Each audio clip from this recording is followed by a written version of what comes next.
নমস্কার। আজকে আমি একটা অত্যন্ত গুরুত্বপূর্ণ বিষয় নিয়ে আপনাদের সামনে আলোচনা করতে এলাম, যেটা হচ্ছে importance of food care in diabetic patient. মানে ডায়াবেটিক রোগীরা তাদের পায়ের যত্ন কীভাবে নেবেন।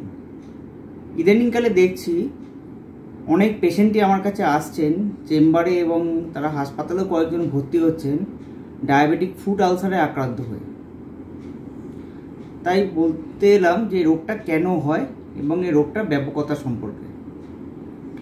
আপনারা কি জানেন যে WHO বলছে প্রতি 10 জনের মধ্যে সারা বিশ্বে একজন ডায়াবেটিস রোগে আক্রান্ত, এবং প্রতি 2 জনের মধ্যে একজন মানুষের ডায়াবেটিসটা কিন্তু আনডিটেক্টেড থাকে, কারণ তারা নিজেরাই জানে না যে তারা সুগারে আক্রান্ত, কারণ তারা নিকটবর্তী হেলথ ফেসিলিটিতে যায় না।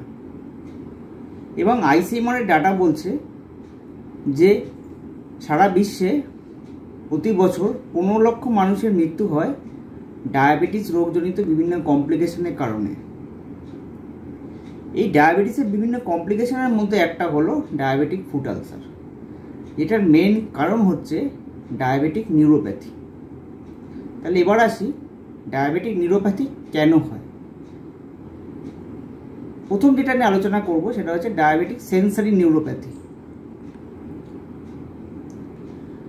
কিছু কিছু রোগীদের যাদের অনিয়ন্ত্রিত ব্লাড সুগার আছে এবং যারা দীর্ঘদিন ধরে ডায়াবেটিসে আক্রান্ত, তারা আমাদের কাছে এসে কমপ্লেন করে যে তারা রাত্রিবেলা তাদের পায়ের তলায় প্রচণ্ড ব্যথা হচ্ছে এবং পায়ের তলায় তারা সাড় পান না এবং পায়ের তলায় তারা কিছু অনুভব করতে পারেন না। এটা হচ্ছে অ্যাকুট নিউরোপ্যাথি। অ্যাকুট নিউরোপ্যাথির প্রধান কারণ হচ্ছে অনিয়ন্ত্রিত ব্লাড সুগার এবং দীর্ঘদিন ধরে ডায়াবেটিস থাকা। মানে এটা নির্ভর করে both the duration of the diabetes এবং the glycaemic control of the পেশেন্টের উপর। পরবর্তীকালে অ্যাকুট নিউরোপ্যাথিটা কমে গিয়ে যেটা এখন ক্রনিকে চলে যায়, তখন তার পেইনটা কমে যায় কিন্তু পায়ে অসাড় ভাবটা থেকে যায়। তার ফলে কি হয়, তারা পায়ের তলায় নার্ভগুলো ড্যামেজ হচ্ছে, তার ফলে হচ্ছে কোনো মাইনর কাট বা অ্যাব্রেশন কিছু হলে পরে তারা সেটা বুঝতে পারেন না। এর ফলে যেটা হয়, সেই ছোট ঘা থেকে সেটা ইনফেকশন হয়ে যায় এবং বড় আকারে আলসার ধারণ করে। এছাড়া আরও একটা কারণ হচ্ছে ডায়াবেটিক পেশেন্টদের পায়ের তলায় রক্ত চলাচলও কমে যায়। এবার আছে একটা হচ্ছে ডায়াবেটিস অটোনমিক নিউরোপ্যাথি। এটা হচ্ছে পায়ের তলায় ঘাম কমে যায়। পায়ের তলায় যদি ঘাম কমে যায়, পায়ের তলা খুব শুকনো হয়ে যায়। এই শুকনো হওয়ার ফলে ছোটো ছোটো কাটা ঘাও মানুষ বুঝতে পারে না, যেটা কিনা পরবর্তীকালে ইনফেকশান হয়ে যায়। এবং এর ফলে বিশ্ব স্বাস্থ্য সংস্থা ডাটা বলছে 25% মানুষ যারা ডায়াবেটিসে আক্রান্ত তারা ডায়াবেটিক ফুট আলসারে আক্রান্ত হন। 50% মানুষ ডায়াবেটিক ফুট আলসার এবং ইনফেকশনের জন্য হাসপাতালে ভর্তি হন, এবং আরও 25% মানুষকে অ্যাম্পুটেশন করতে, অর্থাৎ পা কেটে বাদও দিতে হয়, কারণ ইনফেকশনের জন্য রোগীর প্রাণ বাঁচাতে। এছাড়াও যেটা হয় যে অনেক রোগীতে কিছু মোটর নিউরোপ্যাথিও ডেভেলপ করে। তাহলে এবার আসি রিস্ক ফ্যাক্টরগুলো কী কী, কাদের ডায়াবেটিক নিউরোপ্যাথি হওয়ার সম্ভাবনা বেশি। প্র্যাকটিসে সাধারণত দেখা যায় যে সাধারণত মেল পেশেন্টদেরই বেশি হয়।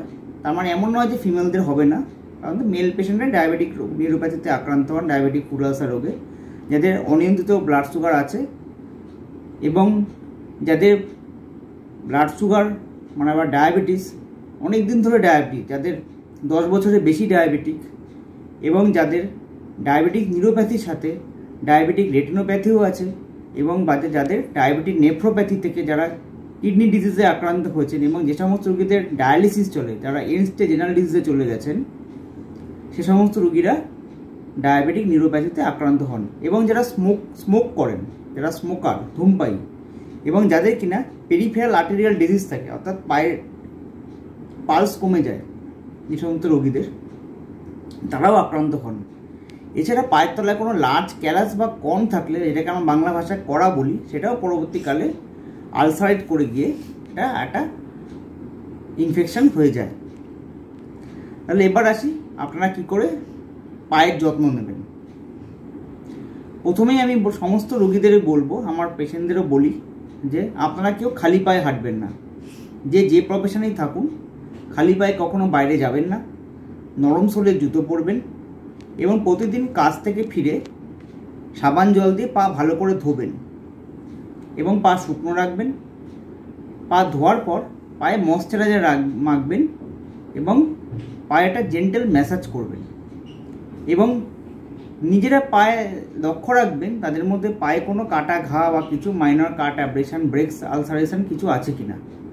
যদি সেরকম কিছু থাকে তাহলে তার চিকিৎসা অবশ্যই করাবেন এবং ধূমপান থেকে বিরত রাখবেন এবং সর্বোপরি ব্লাড সুগারকে কিন্তু নিয়ন্ত্রণে রাখতে হবে। বহু পেশেন্ট কি আছে, তারা ইনসুলিন নিতে চান না। তারা বলে ডাক্তারবাবু আমাকে ওষুধের দ্বারা সুগার কমিয়ে দিন। কিন্তু যাদের কিনা অনিয়ন্ত্রিত ব্লাড সুগার, যাদের পায়ের তলায় আলসার, ঘা, ডায়াবেটিক ফুট আলসার হয়ে গেছে, তাদের কিন্তু ইনসুলিন না নিলে সেই ঘা শুকোবে না কখনো, পরবর্তীকালে অ্যাম্পুটেশন করতে হবে। সুতরাং ভালো থাকুন, ব্লাড সুগার নিয়ন্ত্রণ করুন এবং পায়ের যত্ন নিন। আজ এই পর্যন্তই থাক। নমস্কার।